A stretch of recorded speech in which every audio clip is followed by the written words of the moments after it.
Om Sadashivasamārambhām Shankaracharya-madhyamām Asmadacharya-paryantāം Vande Guru-paramparam Dayakaran Dayakaram Dantam Dharma-pravartakam Pranamami Dayanandam Madacharya-paramparam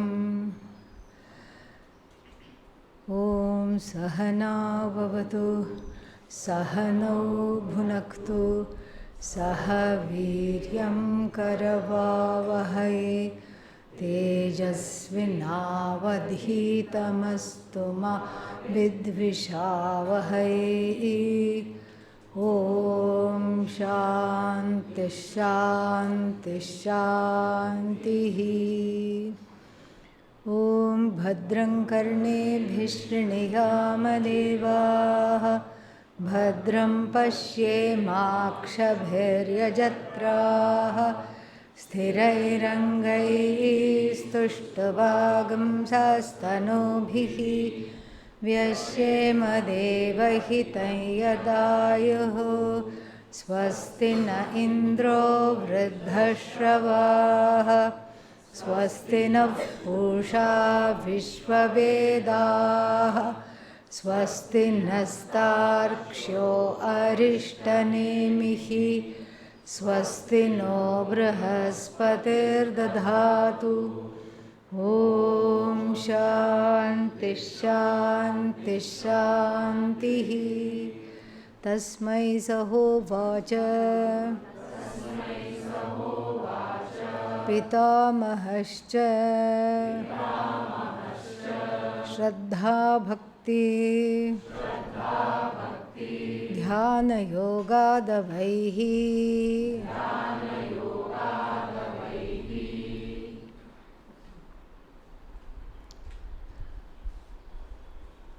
Bhakti culminates into, we talked about all this yesterday, it culminates into two things. One is that it is an acknowledgement that I do not call all the shots. In fact, with time that understanding changes into I do not call any of the shots. In the beginning, I don't call a lot of the shots. Means I can't seem to engineer my own whatever I want. I cannot fulfill my wishes. I cannot engineer my own desires. I cannot do anything. I cannot prevent people from accessing what I want. I cannot change people.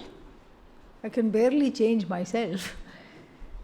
So there is an acknowledgement. And what is that acknowledgement? That there is something that is other than myself that is calling all the shots. Number one. This is part of the beginning stages of bhakti. I am not calling all these things. Second, there is a higher order or a higher power under whose jurisdiction this body mind sense complex the ahankara that obtains in this body mind sense complex and the body mind sense complex also is within the jurisdiction of this power. I do not have a say over this power. So, this jurisdiction is there, and then Ishvara becomes what? Ruler. And what do I become? Ruled. Overruled most of the time. Not just ruled. Totally and completely overruled. And so from the standpoint, that is the point one. Point two is that this Ishvara is the source of the universe and also what? Source of all the problems, including my problems, source of everything. And so if I am having difficulty, where should I go? Who should I supplicate? To whom should I ask? And to whom I should surrender? You have to go to the source. Even in every disease it is like that. You can't just put a band-aid and then keep quiet. Inside is a festering wound. You can put a band-aid on top, what will happen? It will just cover it up for 2 days and then again the pain will start. The infection must be rooted out from within. Similarly, this roga, this disease called samsara, is taken out along with its root. What is the root of samsara? Ignorance. Samulam, along with its root, it is taken out with the help of the doctor called Bhavaroga Bhishak, the doctor who is an expert in samsara disease. Every doctor has an expertise, and there are so many branches, but this doctor's expertise is the samsara fever, samsara disease. And this you have to go to. So just like if you have an eye problem, you go to eye doctor. If you have if you have eye problem, eye as in the capital I, then you go to this samsara doctor. This is what bhakti is. It is completely surrendering to that power, which can be in the form of a prayer, and understanding that there is something that is needing to be corrected. And then mostly physical problems, emotional problems, all the problems that is there, which is out of one's hands. Then the next step is to make Bhagavan a therapist, super therapist. And this is very safe. And also it is free. Therapy means you have to pay so much money each session. You have to pay so much. And I don't know what it is like in India, but in the West, they will only see you for 50 minutes, but charge you for 1 hour. Okay? Yeah, so like this, all these problems are there. And here, if you make Bhagavan the therapist, it's very nice. Because Bhagavan is a great listener. You go to any temple, you see any iconography that you can relate to, or even a photograph you can relate to. And you say, I'm having a bad day all because of you. What will Bhagavan say? You tell Krishna. You take a photograph of Krishna and say, you are the cause of all my problems. Krishna won't get upset and riled up. You have a transference, Krishna is not going to participate in your transference, and Carl Jung calls this counter transference. There is no counter transference. And especially in North India, they are very insistent that, they have white marble deities, like we have in the satsang hall. White marble deities, and all of them have to be smiling. They know what they are doing. They have to be smiling. And then with one hand like this. This is called Abhaya Mudra, and in English it means, don't fear, I am here. So you heap all the abuses, you heap all the pains and sorrows, still smiling. So this is how one relates. And this is very much, we saw yesterday, is the bhakti makes also a very important transformation within oneself. Before the discovery of Ishvara, discovering Ishvara, number 1, bringing Ishvara into my life, number 2, settling accounts with Ishvara, number 3. This 3-step process is very important.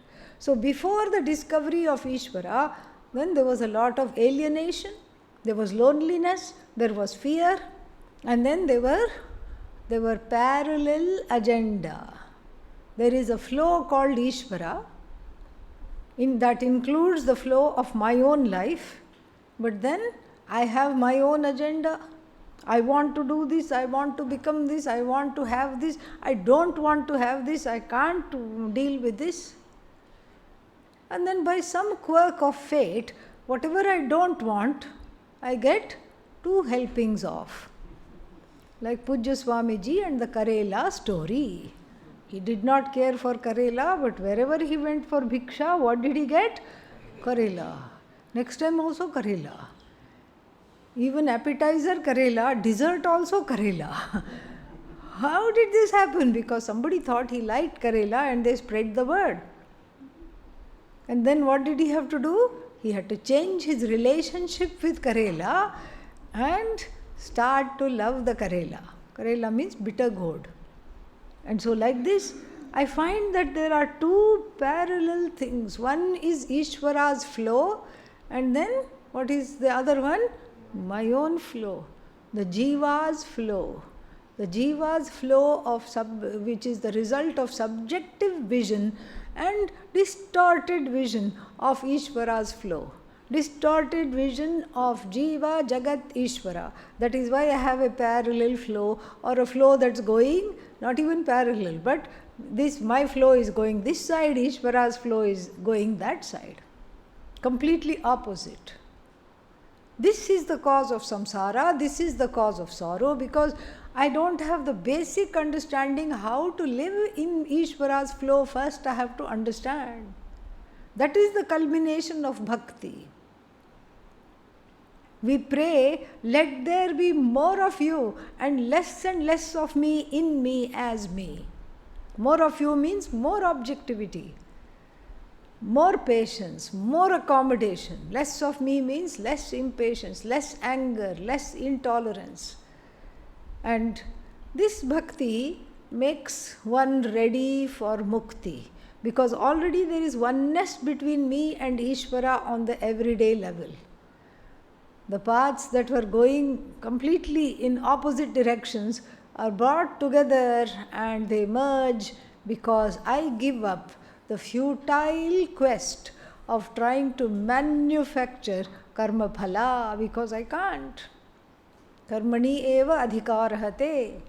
I can only do action. I do not have the say over the result of action. The famous verse in the Bhagavad Gita says, and so therefore I don't even try.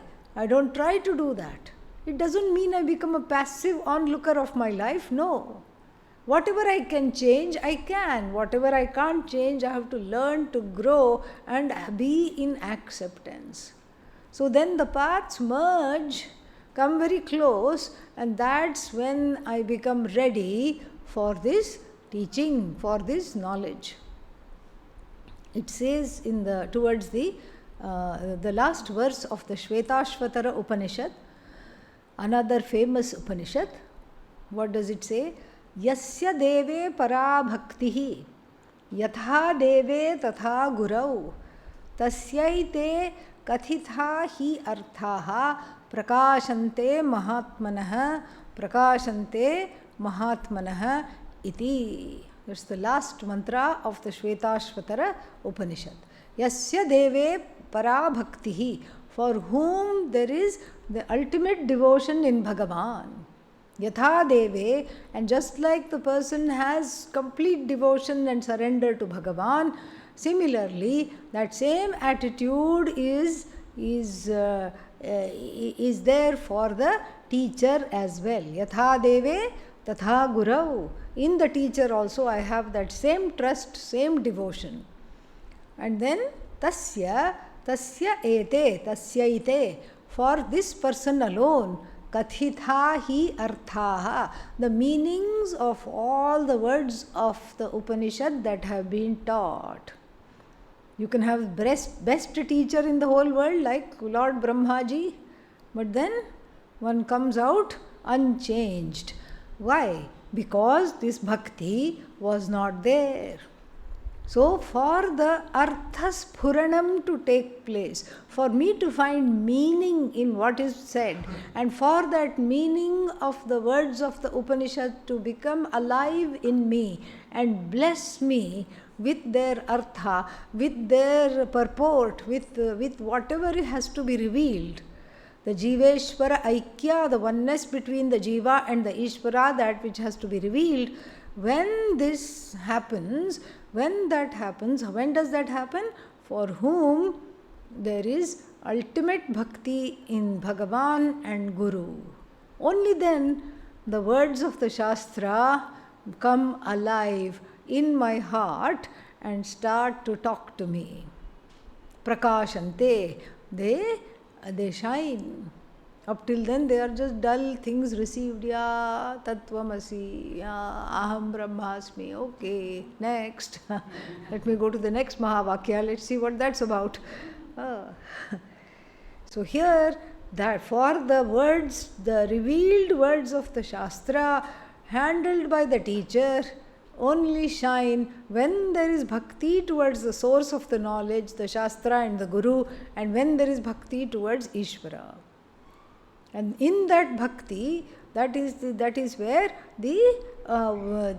these words of oneness go home. They hit home. One can ask Prakashante Mahatmanaha. Mahatmanaha means for these great beings. The student here is called a great being. Why? Because they have finished the quest. They have finished the quest. So one can say that, moksha means what? Oneness between myself, Jagat, Ishvara, everything. And here you are creating a duality between me and Bhagavan, me and Guru, me and Shastra, and the very bhakti is based on two things being there. Myself and somebody called Ishvara. So first I have to have bhakti. And then this is contradictory to the truth of the vision. And what is the vision? All that is one. Who is the one having bhakti? Who is the one who is the recipient of bhakti? Both are same. So what is this? Am I doing Atma Puja or what? What is this bhakti and why should I have this bhakti? Only to come out of this. Why should I do this? You see, this is a very interesting question and a little bit silly. Like if I reveal it, I can reveal the silliness by giving another example. Why should I go to sleep? Because what will I do in the morning? Wake up. So I'm going to wake up anyway. Why should I go to sleep? Why should I eat? Because after eating, I go to the bathroom. So then, why should I eat? Nobody asks these questions. Nobody thinks sleeping is a waste. Nobody thinks eating is wasteful. And why do you give somebody a gift? You wrap up the gift nicely and then you put some paper and you put your finger and tie the bow and then write a card and stick it to the thing, small card, and then you give them the wrapped gift. What does the person with a birthday do? Tear it out right there. All your effort, you don't say, hey, I have packed it so nicely, don't open. You will yourself say, please open. Please open, see what I have got for you. You want them to tear it out like an animal and see what you are so eager, even though you know what's in it. You are like the child. Like, I want to see their face, how it is when they open and they see the gift. So here we don't ask, why am I packing if they are going to unwrap anyway? And why should I wish a birthday? Because it's okay, what is there? We don't ask such questions. But when it comes to bhakti, somehow, you are reproducing duality. You are not reproducing duality. Not at all, far from it. In fact, bhakti and Shraddha towards the teacher, the Shastra, Bhagavan, whatever we are talking about, is the last frontier of duality. We are not producing duality. You already are coming. This is the capital of everybody. You are already operating from a place of duality. We don't need to reproduce it. It's already there. And like many, many paradoxes in Vedanta, this is also one more paradox. In making this duality thrive, it disappears. Same with Bhagavad Bhakti and same with Guru Bhakti. There is an idiom that says, how does it go? When you are ready, the teacher appears, arrives. Somebody asked me in an interview, what do you think of this idiom? I said in Vedanta we say it slightly differently. How do you say it? When you are ready, the teacher disappears. In you, as you, non-separateness. There is no teacher to look at. There is no Bhagavan other than you. There is no teacher other than you. But to get to that, are you at that place yet? No. Okay, keep quiet then. Keep quiet and follow the formula, not my formula, follow the formula of Brahmaji given to sage Ashvalagana. If it is good for sage Ashvalagana, it is definitely good for us. Absolutely. It will work. And so, therefore, this bhakti is very important. Bhakti and mukti are connected together. And then finally, what does he say? Dhyana. Dhyana is having a very rich inner life, where the painful and difficult things in one's life are made to calm down. They are not constantly, this patina, this overlay of subjectivity is not constantly haunting me. If you look under the feet of Lord Dakshinamurti, there is one small baby. Baby? Question mark. If you go close and look, mustache, knife, dagger, shield, offensive, defensive. Inner child. That's the inner child. Not fully grown. It's called apasmara. He who haunts through difficult memories. And so this whole compendium of difficult memories becomes the Rahu, the eclipse, which keeps me away from focusing on this teaching. The focus on this teaching comes only when I am able to let go of this eclipse. The eclipse has to clear. The eclipse is subjectivity based on a distorted perception of the world, Jagat, of myself, Jiva, and other Jivas also, and of Bhagavan, Lord, Goddess. And so, to drop this subjectivity, we need to cultivate a rich inner life and relating to Ishvara inwardly, outwardly through puja, but inwardly through manasam karma. Two kinds of inward practices are indicated by the word dhyanam. The first one is japa. Saguna brahma vishaye manasa vyaparaha. Usually the mind is all over the place. It leapfrogs from thought to thought.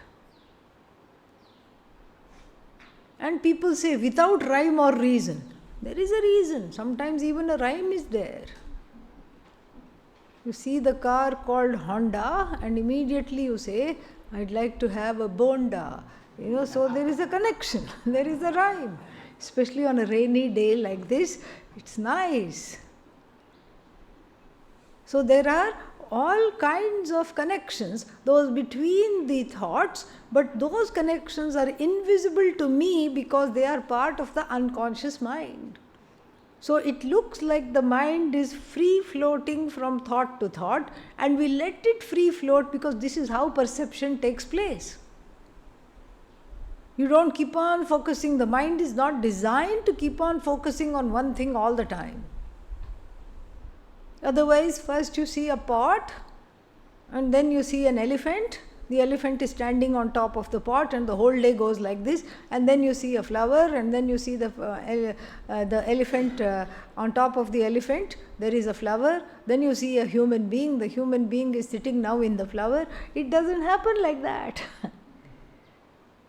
Each thing is a fresh perception because the mind is like a river moving all the time. A river where like the thoughts in the form of leaves are falling from the tree overhead. And it's moving, moving, moving. And it's okay for the mind to be like that. Except when I want to focus, it should be available to me. Therefore, the training has to be done. And that training in the Bhagavad Gita in the 6th chapter is called, it's a two-part training. Abhyasa, repetition. This abhyasa is called, as we talked about yesterday or day before, Sajatiya Vritti Pravaha, a flow of same or similar thoughts. I tell the mind, please think Om Namah Shivaya. It says, yeah, I can do that. Okay, think now. Om Namah Shivaya. And then I say, please think this again. What? No, I want to go somewhere else. No. Think this again. No, look, let's go to the past. It's got some juicy details. Let's go there and feel sorry for ourselves. No, come back. Think Om Namah Shivaya. All right, let me go to some pleasant portion in the future. And let's think of a time when we'll be rich and famous. And let's go there. Come along with me, the mind says. What should you say? Yes, I'm coming. No. You have to say, I am the boss. Me, Ahankara, I am the boss. You, mind, are my employee. I should be able to deploy you. Therefore, my friend, you need to be trained because you are a bad influence right now. You are dangerous. All right, here I am. What do you want me to do? I already told you. Om Namah Shivaya. Om Namah Shivaya. No, with spirit. Okay. Om Namah Shivaya. What next? Om Namah Shivaya. What next? Om Namah Shivaya. What next? Don't keep asking what's next. I have already told you what to do. How long I should do this? I'll tell you. Until the bell goes. When will the bell go? Half an hour from now the bell will go. Keep quiet and meditate. Say Om Namah Shivaya. And the mind gets very, very crafty. Don't underestimate this fellow. Very, very crafty. Then it starts to say Om Namah Shivaya. Om Namah, because it wants to get you off the back. All right, I got it. I'm clever, I'm smart. Go away.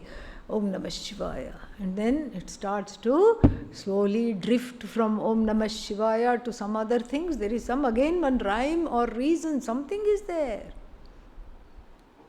And then it just, after a few thoughts, then it says, I don't think this is working. So what is Om Namah Shivaya replaced by? I don't think this is working.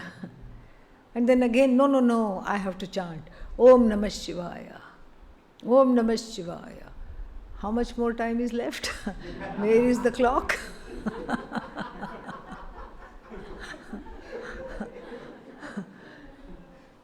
No, I still have to meditate. Om Namah Shivaya. Om Namah Shivaya. Then again that restlessness comes, some sorrow comes, fear comes, the bubbles of all kinds of things come and hijack this japa. But I prevail. I have to prevail. I have to use the mind to make it chant repeatedly. I have to prevail. The idea is, after several sittings of meditation, even in the non-meditative state, the mind is available to me for creative thoughts. To be able to listen to the Shastra, it is available to me. When I meditate, it is available to me.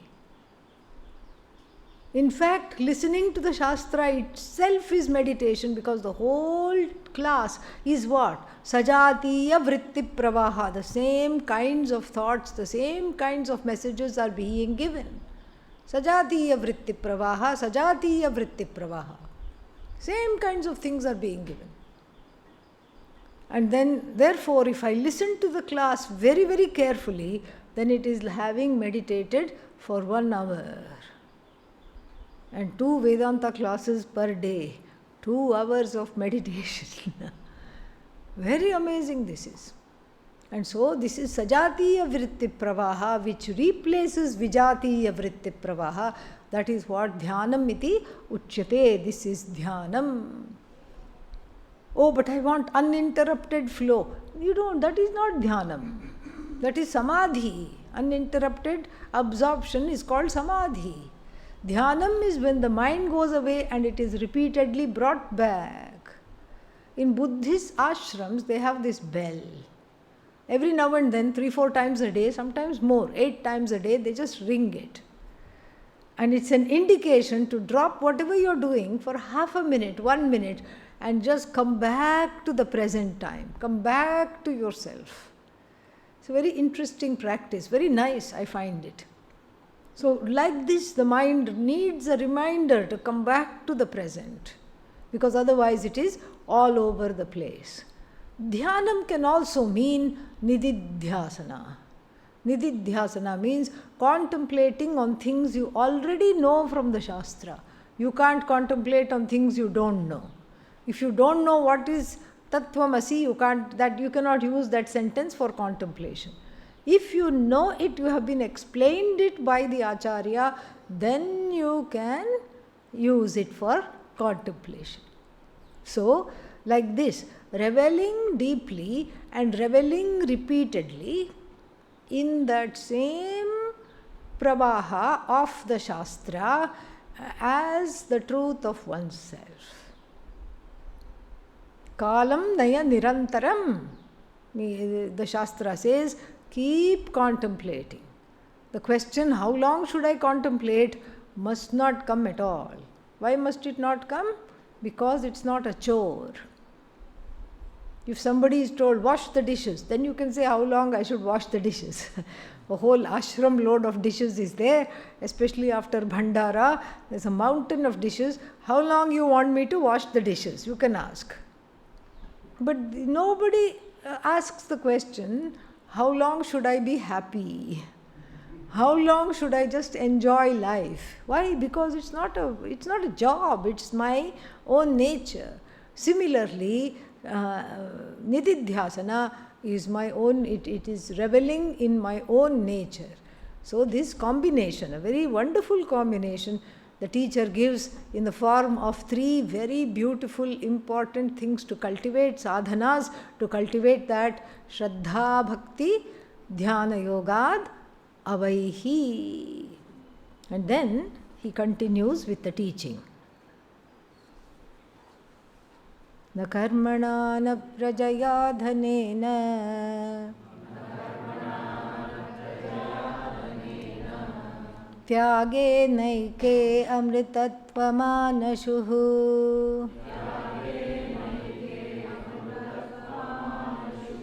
परेण नाकन्निहितं गुहायाम्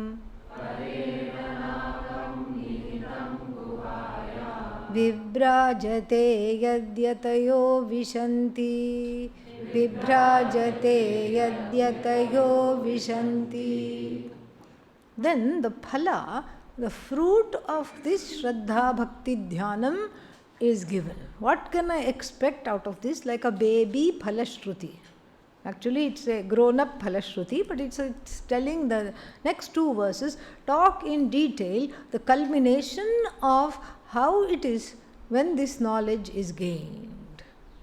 When this knowledge is gained, how it is, this verse talks about in the next 2 verses we'll talk about in detail. So in addition to the internal sadhana given by the teacher, the external circumstances of one's life are also talked about to gain the liberation from samsara, from this life of always constantly becoming something or the other, somebody or the other, constant discontent, constant strife. How to free oneself? The formula is given that we have to understand that this is a cognitive shift. Na karmana. Karmana, third case. So, na karmana. So, karma is, what is that? Neuter. So, karmana, third case. Na karmana. Not by action. Why? Because this is a cognitive pursuit. We'll see this. Na karmana, and then not by praja, not by progeny. Because people think, especially in Eastern cultures, there is a very prime, importance given to having children. Children supposedly free one. How do they free one? We don't know, but there is some belief that if the children are there to do my last rites after I pass away, each person thinks, and the Shastra validates this belief also. If the children are there to do my last rites, then I will go to heaven. But here, what are you? Vedantin. So then if that is the use of the child, then there is the children are fine to have, the children are fine to enjoy, but the children are not going to give me what I want. What do I want? Moksha. I want moksha. And no matter how much the children may be there for me, there will always be a sense of discontent connected to the spouse, connected to the child. Always there will be that. And so the children do not contribute directly to my preparation or the gain of moksha. Why? Children are again finite. There was a time they were not there, and then now they are there. There will be a time when they will not be there. Either physically or emotionally they are not there. And so, therefore, this, whatever is temporary, cannot contribute to giving me the truth of myself, which is nitya, permanent and eternal. So that which is temporary cannot give me directly that which is permanent. Na prajaya. So there are two nas, correct? Na karmana, na prajaya. But dhanena, through money I can get moksha. Is that correct? No. We have to imagine one na before dhanena also. Na dhanena. So the three main kinds of desires are categorized here. Putraishana, Vittaishana, Lokaishana. Aishana, desire. So first we'll take up Lokaishana. Lokaishana means what? Going to various lokas. This is everybody's desire. Afterlife also I want to do reservation. I want to reserve my place. I want a bungalow in heaven. Right next to Indra or in the same neighborhood. I want a bungalow in heaven. I have to be there and I have to have this. Make sure it is air conditioned. Make sure I have 2-3 employees, domestic help, so that I don't have to do anything. In heaven you don't need any help. Why? No cooking involved. Oh, there is a dabba service, some delivery, some lunch comes. No. Then what? How do I eat in heaven? You don't eat in heaven. Oh, this is a boring place because my idea of heaven is being a foodie. Yeah. Well, you can just smell the food in heaven and you are satisfied. Devaha, all the celestials, parokshapriyaha. Parokshapriyaha hi devaha. There is a statement which means that by just inhaling the smell of the food, they are satisfied. You make 108 laddus and say pranaya swaha. You close your eyes and with great bhakti you offer to Bhagavan, and then you open your eyes. Plate is empty. Does that happen? Never. You count. You gave 108, 108 will come back. Otherwise, the people will stop offering. Yeah. If Ganesha siphoned off everything. So, we got very excited because in 1995, Ganeshas all over the world started to drink milk. You remember that? And everybody was just like, oh, I'm going to feed Ganesha milk. And then, of course, the skeptics said, this is just surface tension. It's a physics, phenomenon where, it appears to drink, but it doesn't drink. But none of us believed that. They said, you are just jealous, we told the physicists. Yeah, because he wouldn't drink out of your hand, but he drank out of my hand. But supposing that phenomena continued and then he kept on drinking, it would not be a novelty anymore. Now, he drank because he just wanted, maybe there was some reason there. He wanted to spread some bhakti in everybody's heart. So everybody, and it happened in America, it happened in India, it happened in New Zealand, it happened everywhere. There was a Ganesha, it happened. And then as mysteriously as it began, it stopped. So Bhagavan doesn't take in, Bhagavan just takes from far and then gives it away. So if you live in all these lokas, you don't have to eat. Suddenly you can do magic like this. What would you like to have? I think samosas sound very nice right now. The smell comes. Satisfied. But what's the advantage of this? Think about the advantage. No more food poisoning ever. Yeah, you don't have to digest anything. No more diarrhea, no more gudu gudu gudu sound coming from there. No more stomachache.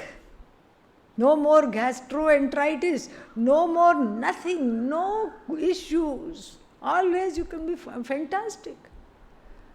Heaven is a very good life, eh? Fantastic it is. You can just go there and enjoy. Have a happy life. And for that, you have to work hard here. Automatic entry nahi hai. You can't just go and just go there. You have to work very hard here. You have to say all the right things. You have to do only good things. And you have to decrease the load of papa, increase the load of punya by doing good works everywhere. Eating, sleeping, drinking. Half the time you are pouring ghee over the fire. Yajna number 1, yajna number 2, yajna number 365. And then the other half the time you are meditating. When do you sleep? In between somewhere. And this leads to going to heaven, and one is obsessed with heaven. Why? Because one doesn't like oneself here. There is self-hatred, self-loath, self-judgment. One doesn't like other people either, for that matter. Not only one does not like oneself, one doesn't like others either. And the life here is difficult. Life is boring. And so the fantasy comes. Maybe after the dropping of this body, and then I'll have a new body without any issues, and I'll go there and enjoy. Why? Because life is terrible here, and then therefore I want another loka, I want another body, I'm sick of this body, I'm sick of dragging this body around. It doesn't listen to me at all. I say, come on, lose weight. It responds by putting on 2 more pounds. And then I say, come on, let's just do some exercise. It says, you do exercise, I'm going to sit here only. It doesn't respond. The body is a drag. I have to drag it around. If the body is a drag, what about the mind? The mind is a double drag. I say sit, it says stand. I say do meditate, it say I won't. And so therefore heaven starts to look very good, especially as one gets older. At least when one is in youth, what happens is there is always the hope, when I grow up. Are you not already grown up? No, when I really, really grow up, I want to have an empire, I want to have lots of friends, I want to have this. There is hope. In 10 years, 20 years, I'm going to be at the top of my game.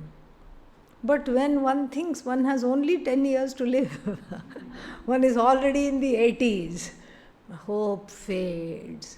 So then where do we go? Loka. At least I can hope, pray and work for a loka. I can start giving away all my money, I can start doing good karma, and this loka. So this lokaishana is got a very strong hold, a very big strong hold in the heart. Lokaishana, and that lokaishana is denied by saying na karmana.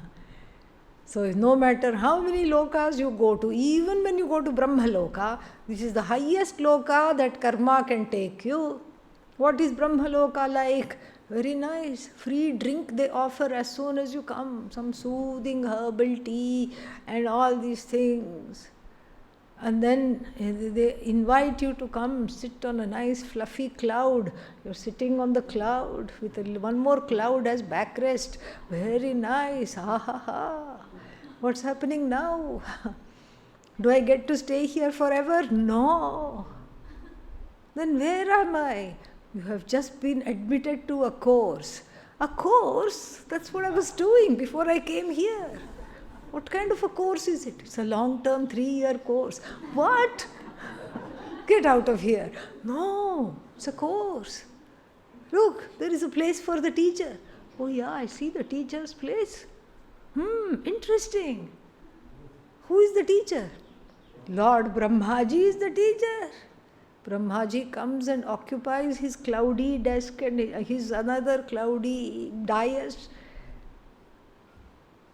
And then he starts to chant the mantra, opening mantra. Om Bhadram Karne Vishniyam Devaha. Oh, Atharva Veda Upanishad I'm going to study, you think. And then what? Om Atha Ashvalayana Parameshtinam Gurum Upasametya Uvacha, and sitting right there in Brahmaloka, one gets depressed. Why? Because that same Kaivalyopanishad was available without meditating, without doing yajna, right here, right now. Right now available, right here available, free, without undergoing all this thing. Yeah, and Brahmaloka Mukti again depends on how well you study. You have to answer correctly Brahmaji's quizzes. So when he says, what do you want? Even before he completes the sentence, you should say moksha. Then only there is what is called Videha Mukti possible. It's not automatic. The Bhagavad Gita says this, Abrahma Bhuvana Loka Punaravartino Arjuna. Even if you go to Brahma Loka, the possibility of coming back is there. Mamupetya tu kaunteya punarjanmana vidyate. But gaining me, O Arjuna, there is no gaining me as yourself. That is the idea. Gaining me as non-separate from yourself, no return. No return. No coming back, no doing this all over again. And therefore, this lokaishana has to be rooted out from the heart. And here we are given a list of things to come out of so that we can get to this place of moksha. What are the things we have to let go of? Lokaishana, number 1. Now, next one, Putraishana. Many people have children because they couldn't do everything that they wanted to do. Therefore, the children become extensions of themselves. I couldn't be a doctor. Why? Because I fainted at the sight of blood. So, I want you to be a doctor. The child says, I didn't ask to be born. What are you talking about? So that is in one instance. In the other instance, I know another person like this. One person said, you need to go to the ashram right now. And that fellow says, I'm only 21, Dad. I want to enjoy with my friends. I don't want to go to the ashram. No, I couldn't get moksha. Therefore, you go get moksha. Is it that one person gets moksha and everybody gets moksha? Alas. Alas, if it were like that, we would all be rejoicing and we would all appoint one person. You please study and get moksha while I enjoy. Everybody will pay another person, please get moksha. But that's not the case. Everybody's moksha has to be mined by oneself. We have to dig deep into ourselves and get rid of all these kinds of useless tethers. These tethering, binding desires have to be let go of. And putra means, oh, this is just myself, an extension of me. All kinds of desires are there centered on the putra. Putra doesn't mean only son, child. Any child. Could be a daughter also. It could be a pet also. In modern days, we have to take that also into account. Because one forgoes having a child and one brings one cat home, and then one keeps cradling the cat, cradling the dog.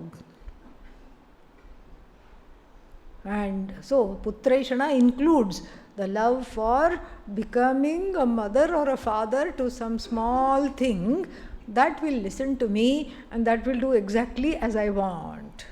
This is all comes under putraishana. Putraishana is also, be very careful here, is also the desire to have a large following. I'm a yoga teacher and I want to keep increasing my following. And then what? I have lots of followers, they become my children. And then what else? What else do I want to become? YouTube influencer. This is also putraishana, hidden. Mind you, be careful. YouTube influencer. I have so many people following me on social media. I have so many people following me on Facebook. I have so many people following me on, what is that called? Twitter. Now it is called something else. X. So many people following me on X. You have to axe that out. Okay? These are all some kind of a desire to just be at the head of something and everybody should listen to me, everybody should just kowtow to me, worship me and do as I like. This is all iterations of what in the previous times, when we lived in simpler times, our ancients called as putraishana. Putraishana includes all the ways I want to increase my sphere of influence. All that is putraishana. Very difficult now that it has been explained in this way. We have to be vigilant. We have to see where all it is there. And we have to root it out. We have to be mindful of it. How to root it out, we'll see later. But we have to be mindful of it. Because any kind of a cloying love is met with not getting whatever one wants. That is what happens. So the love should be setting the person free. Whether you are a YouTube influencer and whether you are whatever it is, set the people free. Set the people free. And if you set it free, it will definitely come back. Like this beautiful story. There is the small boy lived in a little hut taking care of his grandfather who was bedridden. And then 1 or 2 hours during the day he used to go out in nature. There was a lake nearby the house, and then he used to enjoy splashing in the lake, walking around near the lake. And then all the aquatic animals, blue heron, what else is there? Ducks, swans, all of them just used to come to him. He used to splash them with water and laugh, and they used to splash with their feet and wings. They used to get him wet, and they used to just have a wonderful time. Then he would come home and regale his grandfather with all the stories. He had names for all of them. This one did that one did this, and this blue heron did that swan did this. Isn't it wonderful? The desire grew in the grandfather.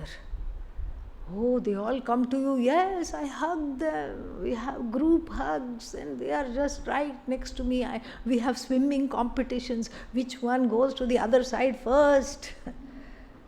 And grandfather says, can you bring me one duck, one swan, one small thing, one duckling maybe? And the boy says, Grandpa, sure, they are all around me. I'll go bring. Next day he goes. Not a single animal is there on the lake. Not a single duckling, not a single duck, not a single heron, not a single swan. It's almost they all died. And he's puzzled. What happened here? Where did they all go? Then he looks for them, everywhere, calls them out by their name. Then he parts through the bulrushes, those reeds which are growing. And they're all sitting there, frightened. They won't come near him. He calls them. No, they all run away. If they are discovered, they run away. And then the boy is very sad. I could not fulfill my grandfather's desire. And then he comes back to the grandfather weeping and says, I could not bring. They just all ran away. They just all hid from me. The grandfather, being wise, understands what happens and he says, it was foolish of me to want that. You please go and play with them and don't worry about bringing them home. Are you sure? Yes. Next day the boy goes, it's as usual. All of them come flocking and they again have a wonderful time. So when we love, the energy of want, when it is there behind that love, then the other person responds by getting frightened, going away, getting overwhelmed. So the whole point in having a child is to be prepared for moksha by seeing that the child has been given to me by Bhagavan as a prasada temporarily. What do I have to do? I have to raise it, I have to make it independent, fly away. I have to tell it to fly away. I have to release like a bird. Like supposing you encounter an injured bird, what do? You put some things, you tie up its leg or its wing, and then you see that, after a while it is getting better. You feel happy. Then you take it and go like this. It will also fly away. You may never see it again. But that's the whole point. The whole point is that it is gone. It is wonderful. You have fulfilled your duty here. There is no obligation.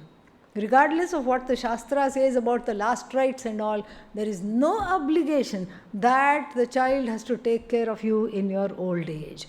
There is no obligation that the child has to listen to you after it is an adult. There is no obligation that the child has to do this for you. It is not there at all. Objectively, if we see, it is not there at all. Because ours is not a rights-based society. It is a duty-based society. If I say it is my right as a parent for you to do this for me, then it's a rights-based society. But ours is a duty-based society. My duty towards you automatically fulfills your right. Your duty towards me fulfills my right. But the other person is not doing their duty. Namaha. Yeah. Om Namaha.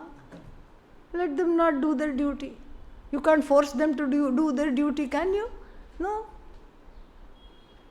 You can't force anybody to do anything. They have their mind.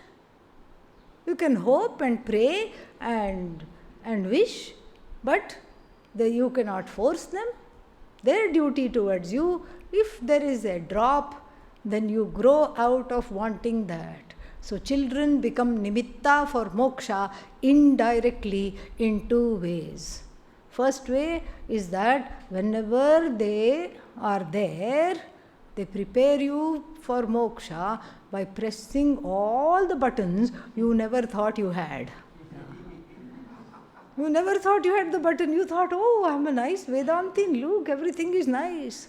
Wait till the child becomes a teenager. After that, you are tested like nobody in this world. You are getting ready for moksha. The second way in which children prepare one for moksha is through letting go of all the hopes, wishes, and desires which have nothing to do with them, which I have heaped on them. I have to withdraw that, see things objectively, see that this is my own problem.